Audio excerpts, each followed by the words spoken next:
الله الرحمن الرحيم. عاوة برنامج كنا وحمرتين موضوع الأستاذ محمود علي علسو جاني ديري. محمود علي علسو وحكون شيء إسلام كان أقوى بارين مقالة مقدشو حرمت الدولة الصومالية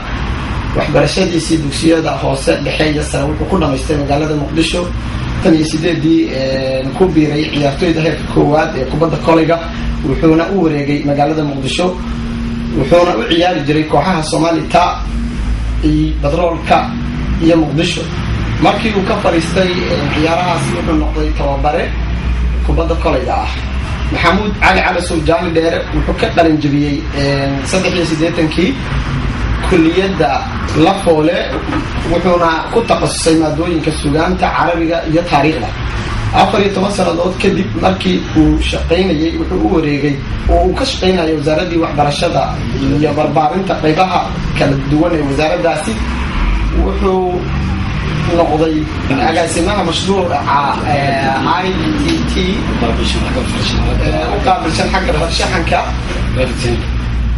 waxbarashadiisii jaani lagama sheekayn karo runtii wuxuu ahaa barbaariye intii uu ku jiray waaxii barbaarinta ee wasaaradii waxbarashada Soomaaliya. waxaan aniga laftayda oo caawa halkan idin kala hadlaya ku jiray ama ku wareysanaya isaga dadkii uu barbaarintooda wax ku lahaa ee ku faani kara runtii kaalin la tilmaami karana ka geystay waxbarashada iyo horumarinta dhalinyarada Soomaaliyeed. Maxamuud Cali Calasow marka laga soo tago sportiska waa farshaxan, waa hal abuur dhaqanka iyo suugaanta Soomaalida, waa filim sameeye, waa qoraa. wuxuu horay u qoray buugaag ta magacyadooda ay kala yihiin xumay ma aragtay, gabar timatidcan, cargaro. sida uu ii sheegay haddana wuxuu ku howlan yahay soo saarista iyo daabacaadda laba buug oo kale ah muqdisho 1,000 sano, wiil geesi ah. marka al-Ustaad Maxamuud Cali Calasow waxaan jeclaan lahaa inaad iga ogolaato caawa sidii macallinka oo kale inaan kula macaamilin oo su'aalo badan ku weydiiyo. marka hore ku soo dhawow barnaamijkan ay kugu wareysanayso telefishinka Soomaalida Universal TV. Thank you. gudoomiyaha naadiga Bandardhaqan waxaa nooga sheegi kartaa intii la dhisay ama la abuuray naadiga Bandardhaqan howlihii uu qabtay. naadiga Bandardhaqan sida aan horay adu sheegtay anigu maadaama aan nin isku xiraanahay waxweynta sportiga iyo kuwa farshaxanka iyo hal-abuurka suugaanta filimada dhaqanka iyo qoraalada naadi ka samaysmay talyaaniga magaalada Faransa lagu sameeyey 96 awalna xooggiisa oo talyaaniga ku aruursanaa iyo in Soomaaliya ku xirmo. ujeedadiisna ay tahay horumarinta dhaqanka, fanka iyo suugaanta si bulshada dibadda ku nool loo inqalayd bulsho waxtar leh, saameyn wanaagsan ku leh bulshada gudaha ku nool.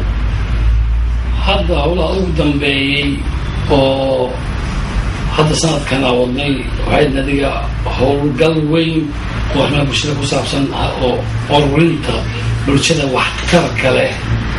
si loo isku tuli lahaa. kii waxaa la yidhi tolkaa waa miraayad laga daawado. tolkaa waa dadka adiga aad ku tolan tahay ayaa noqonaya miraayad laga daawado adiga. marka talyaaniga kadib Denmarkii ayaan ku diyaarinay naadi ay leeyihiin koox dhalinyaro ah in television advisor ka ahay oo hadda shaqeeyo Khan TV la yidhaahdo. dadka media ka shaqeeyo dhalinyarada ahay iyo website-yada ka shaqeeya nigida xaggan aan tababarri howlgal u qabanay. waa u guulaysanay xiriir fiican laga abuuro dhalinyarada ku barbaartay halkan in xiriir fiican loo sameeyo, naadi isku taran yihiin loo sameeyo. kayga hadda ku xigo halkan imid runtii aad waa lagu soo dhaweeyey. howla inay iskaabi doonaan waxa weeyna ka tari doonaan in mustaqbalka bulshada Soomaalida guud ku nool si waxtar leh inay bulshada guud ku nool muujiso ayaa rajaynaya oo ka duwan kii gurracnay amba qalloocnay ay bulshada u wehnaa jirtay waagii hore gudaha u wehnaa jirtay in la dhiirigeliyo dagaalka colaada dhimashada la dhiirigeliyo bulsho da soomaalida gudaha ku jirto sidii aayatiin la huba loo heli lahaa mustaqbal ay hubaan ay loo heli lahay inta dibadda ku jooga iyo kuwa gudaha ku noolba ay ka wada shaqeeyaan sidaa daraaddeed safarkii kaa hadda joogo biidnillaahi kariim waxaa ila xigi doona Canada aan tegi doono Toronto kadibna Sweden ayaan tegi doonaa waxay ku aadan 20 bisha July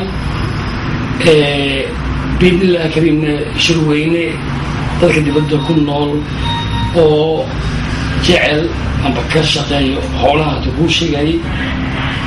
oo ku aadan Soomaaliya sidii wax looga qaban lahaa degdeg joog ay wax uga tiri lahaayeen inaan qabto rajinay biidnillaahi kariim October Ustaad Maxamuud Cali Sow intaan ka warqabo dawladda Soomaalida waxay ku baaqday qabashada shir dib u heshiisiin Soomaalida in lagu qabto magaalada Muqdisho marka ma dhihi karnaa in safarka ama ku maraysid wadamadan reer galbeedka ama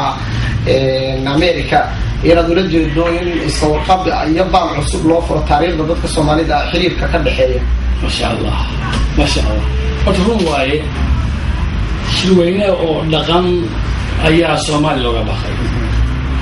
laakiin dhaqanka waa balaaran bulshada Soomaaliyeed meesha iska tolan tahay meel badan bulshada manihin isku baha oo isku atrisiimaan bulshada Soomaaliyeed meesha hadda xoogga shirka soo saarayo waa hoggaanka bulshada dhaqan ahaan hoggaanka bulshada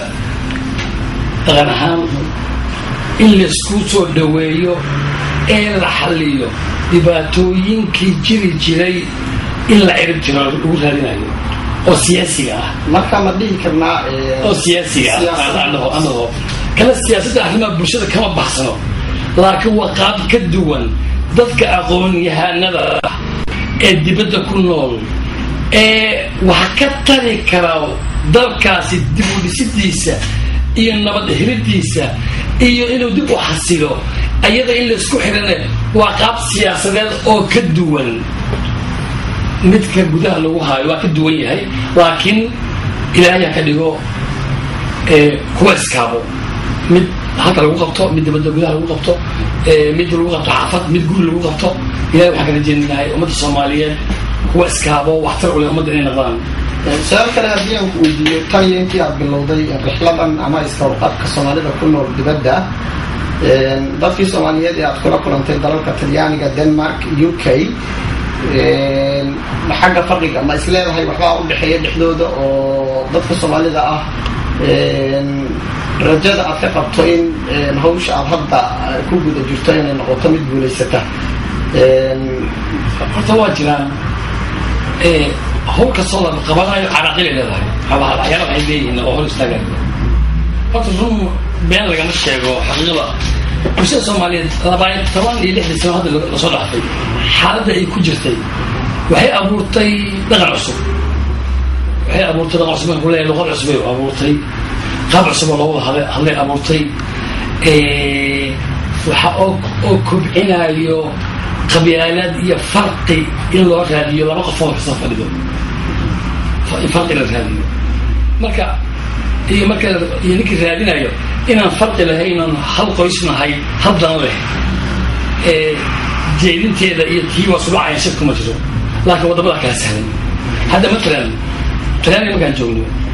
bulshada joogto waa bulsho meel yara adag jooga si isku tiro yihiin isku qasban lab iyo didig waayeel yara si la isku talaahiya fuudahay si isugu hadlaan ee fuudahay hadda Denmark markaan sheego Denmark waxyaab leh oo inaa xusno u baahan dadka hore u batay waayeelka waaweyn talaba ka go'i jirtay waxaa moodaa in ay culus tahay si loo hago ambe laiskugu talo Denmark waxaa aad u sahlanaatay in dhalinyarada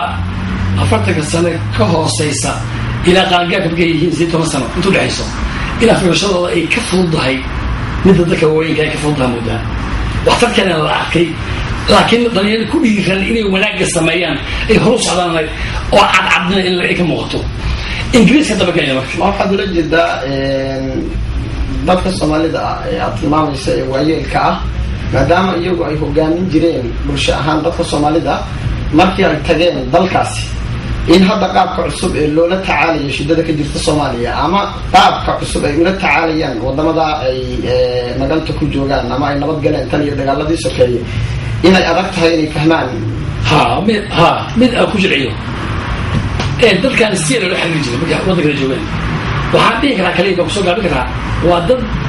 sida loo xiriir jiray beerdaray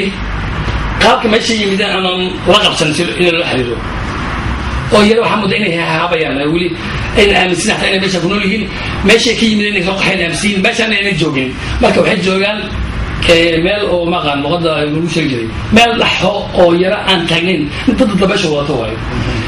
wiilasha dhalinyarada cusub oo jaamacadaha meesha waddanka gudihiisa ku wadamada yimid ku barteen oo bararsan waxay rabaan si ay ugu tolmaan bulshadoodii hore ay ka yimid asalkooda ahay oo ay wax ugu taraan waxayna leeyihiin aqoontay kasbeen inay rabaan inay kaashadaan kuna dabaqaan bulshadoodii oo asalkeeda ahayd ayagana xagga maqan furiya ka maqan marka qof fura u baahan dad koox fura u baahan markay isu timaado inay furii geystaan ninka birta tumaa u geystaan oo ay fura samaystaan ku furtaan albaabka ay rabaan waa sahlan tahay laakiin imaan fura samayn wakii hore ka yimid waa hana aan gaarin kiina ka yimid dhibkeedu leeyahay laakiin ingiriiska rabaa inay hoos kaariyo waa su-aashaan is leeyahay markale ku celisay maxay sidee kuula muuqataa dhaqanka dadka Soomaalida ah ee hadda degmadan ingiriiska ama dalka ingiriiska waxaan rajaynayaa dadka ugu tirada badan ee Soomaalida ah ee ka nabad galay dagaalada sokeeye inta ugu tirada badan ku dhaqan yihiin magaalada hadda aan joogno ee London marka Soomaalida aad ku aragtay dareenkoodu muxuu kaga bedelan yahay Soomaalida aad ku soo aragtay dalalka Denmark iyo Talyaaniga midda waaxid midda Ingiriis ma horta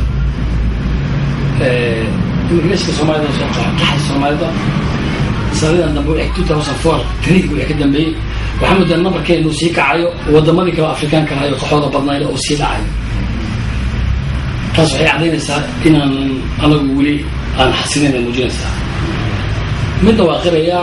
ingiriisku waa meesha ugu badan ay bulshada ku nooshahay laakiin tadawur uu sameeyo waayo weli ma xasilin meesha ma gaarin sababtoo ah dadkii aan isku tolnayn marka lama dhigi karo bulshada degan ingiriiska lama dhigi karo qaar isku tolan yihiin malaha